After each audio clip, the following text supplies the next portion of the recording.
Dry fruits వ్యాపారస్తులకు విశేష లాభం కనపడుతుంది ఈ సంవత్సరం. కాబట్టి కొత్తగా ఎవరైనా పెట్టుకోవచ్చు. ఇక వరికి, గోధుమకి, సిరిధాన్యాలకు కూడా విపరీతంగా ధర పెరుగుతుంది, గిరాకీ కూడా బాగా పెరుగుతుంది. అందరూ ఇప్పుడు సిరిధాన్యాల మీద పడ్డారు కదా అంచేత.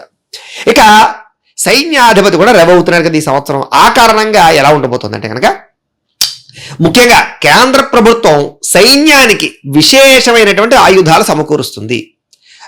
మంచి మంచి అద్భుతమైన ర్యాకెట్లు, అలాగే క్షిపణులు, రకరకాలు ఆయుధపరమైనటువంటి విపరీతమైన బలం చేకూరుస్తుంది ఈ సంవత్సరం. ఎందుకంటే చాలా జాగ్రత్తగా చాప కింద నీరులా ఇతర దేశాలకి మనం ఏం జరుగుతుందో తెలియకుండా వాళ్ళకన్నా బలవంతులా తయారవడానికి మాత్రం సైన్యాన్ని తయారు చేస్తోంది కేంద్ర ప్రభుత్వం. అందులో అనుమానం ఏమీ లేదు.